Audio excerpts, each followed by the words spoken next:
غازہ کے معصوم، لاچار اور بے بس ماں باپ، بے آسرا بیواؤں، سہاگنوں، نومولود بچوں، خاص طور پر وہ معصوم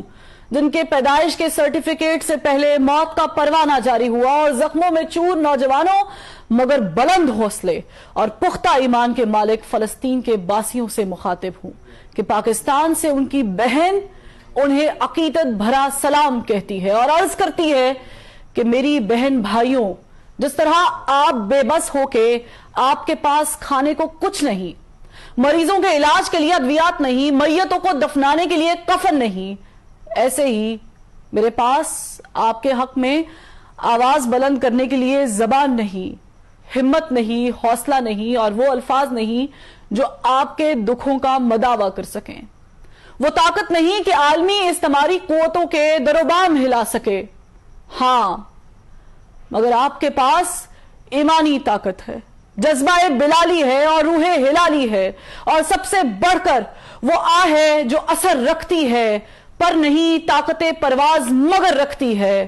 آسمان کا سینہ چیر سکتی ہے، اوج ثریا کی بلندیوں پر پرواز کرتے ہوئے عرش معلا پر دستک دے سکتی ہے، اور اللہ تعالیٰ کو یہ بتا سکتی ہے کہ دنیا میں موجود 2 ارب مسلمان چند ملین یہودیوں کا محاصرہ نہیں کر سکتے،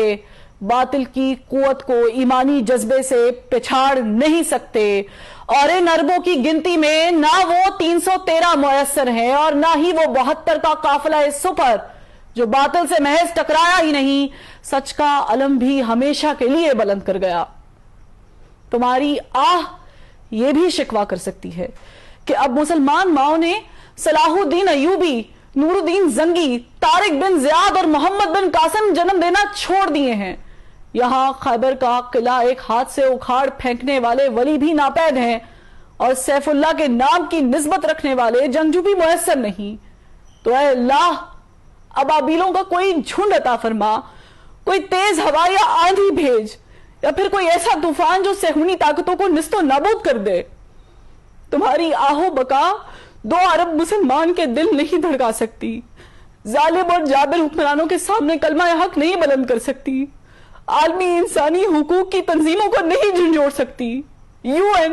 OIC اور یورپی یونین جیسی طاقتوں کا ضمیر نہیں ڈرا سکتی، مگر یہ عرش معلا کو ہلا سکتی ہے، اللہ کے جلال اور غیظ و غضب کو جلا بخش سکتی ہے، اور جبار و قہار کو اپنی جانب متوجہ کر سکتی ہے،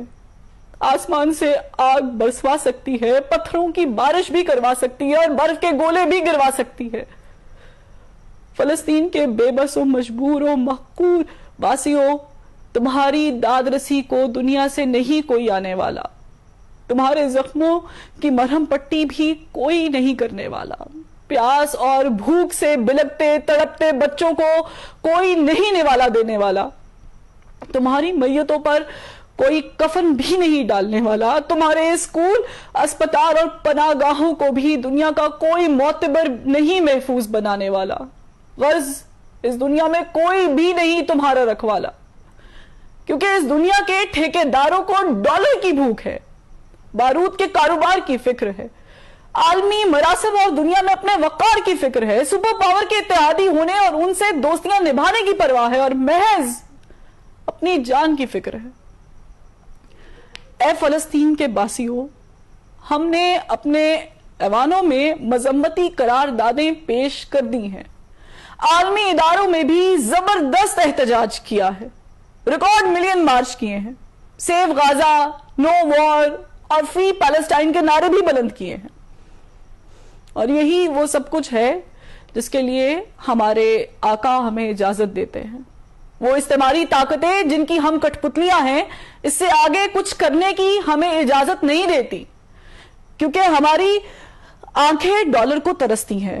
اور ہمارے دل امریکہ، کینیڈا اور برطانیہ کے ویزے کے لیے دھڑکتے ہیں، اور ہم عالمی پابندیوں سے ڈرتے ہیں، کیونکہ ایک جانب IMF نے ہمارے پاؤں میں زنجیریں ڈال رکھی ہیں تو دوسری جانب یورپی یونین میں GSP+ کا سٹیٹس ہمارے ہاتھوں میں ہتھکڑیاں ڈالے ہوئے ہے، تو سب سے بڑھ کر کے فیٹف کا ہتھوڑا ہمارے سروں پر منڈلا رہا ہے کہ ادھر ہم نے اپنے آقاؤں کی ذرا حکم عدولی کی اور ادھر عالمی پابندیوں کے نام پر ہمارا بھرکس نکال دیا جائے گا۔ ہمیں ڈیفالٹ ڈکلیئر کر دیا جائے گا, ہمیں اچھوت قرار دے دیا جائے گا اور دنیا ہمارا بوائکٹ کر دے گی, کیونکہ ہمارے جسم پر قید ہے, جذبات پہ زنجیریں ہیں, فکر محبوس ہے, گفتار پہ تعزیریں ہیں, اپنی ہمت ہے کہ ہم پھر بھی جیے جاتے ہیں. زندگی کیا کسی مفلس کی قبا ہے جس میں ہر گھڑی درد کے پیوند لگے جاتے ہیں. اے فلسطین کے باسیوں, آج ہماری حالت افریقہ میں معصوم بچے کے فوٹو اتارنے والے کیمرامین کیون کارٹر جیسی ہے, کہ جس نے موت کا شکار ہوتے اس بچے کی محض تصویر بنانے کا انتظار کیا اور اس کے لیے گدھ کو اس کا جسم نوچنے دیا. مگر میرا سر شرم سے جھکا جاتا ہے کہ اس فوٹوگرافر نے غیرت کھا کر بعد ازاں خودکشی کر لی تھی, مگر ہم میں اتنی بھی ہمت نہیں. ہم دیکھ رہے ہیں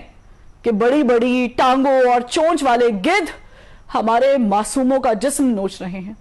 اور ان کے مرنے کا انتظار بھی نہیں کر رہے, اور ہم ان گدھوں کو وہاں سے ہٹانے اور تمہیں بچانے کے لیے کچھ بھی نہیں کر رہے. یہ گدھ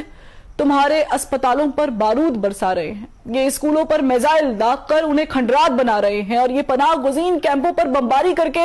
تمہاری نسل پر زمین تنگ کر رہے ہیں. یہ تمہیں فلسطین سے نکل جانے کے لیے زبردستی مجبور کر رہے ہیں, اور اگر تم اپنے وطن میں رہو گے تو یہ ایٹم بم یا فاسفورس برسا کر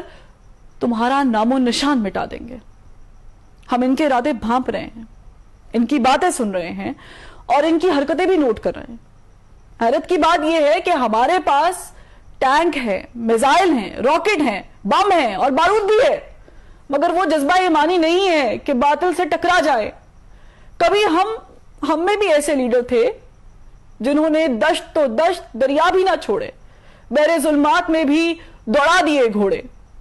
آج نہ دریا ہے ہماری راہ میں حائل,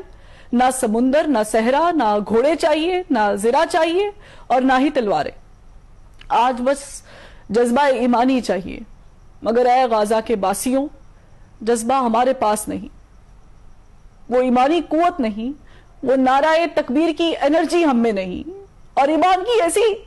طاقت سے بھی شاید ہم محروم ہیں جو آپ کے روم روم میں بھری ہے, کیونکہ ہمارے ہاتھ بے زور ہیں, الہات سے دل خوگر ہیں, امتی باعث رسوائی پیغمبر ہیں. اے غزہ کے باسیوں, میرا دل رنجور ہے, میرا دماغ شل ہے اور میری زبان گنگ ہے. میں الفاظ تو ادا کر رہی ہوں, مگر میں جانتی ہوں کہ میں اپنے ایمان کے اس کمزور ترین درجے پر ہوں جب میں فقط دل میں برا مان سکتی ہوں, اس سے بڑھ کے کچھ نہیں کر سکتی. میں آپ سے ہزاروں میل دور بیٹھی فقط اشک بہا سکتی ہوں, اللہ کے حضور گڑگڑا سکتی ہوں, سجدوں میں آنسو بہا سکتی ہوں, رب کی بارگاہ میں التجا کر سکتی ہوں. اس سے بڑھ کر میرے پاؤں میں بیڑیاں ہیں,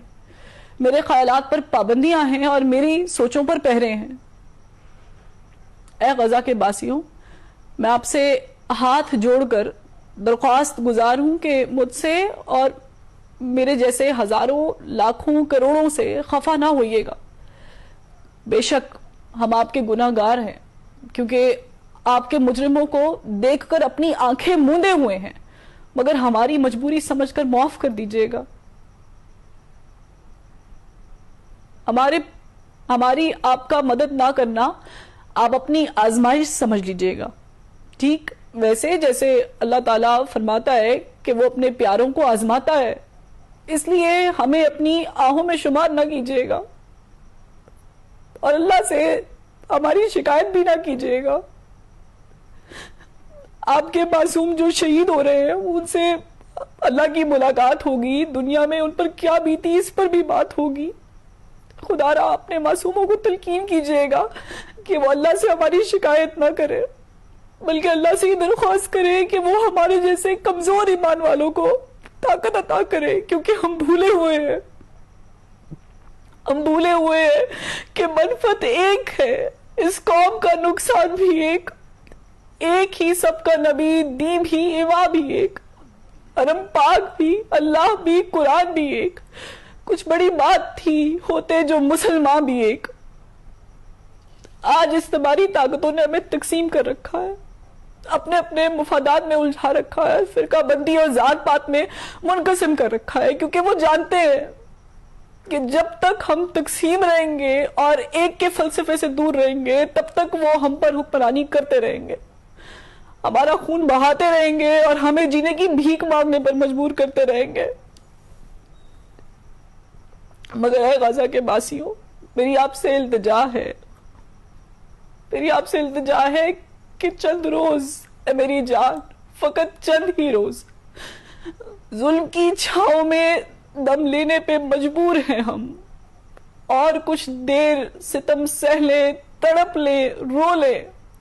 اپنے اجداد کی میراث سے معذور ہیں ہم، لیکن اب ظلم کی میعاد کے دن تھوڑے ہیں، ایک ذرا صبر کے فریاد کے دن تھوڑے ہیں،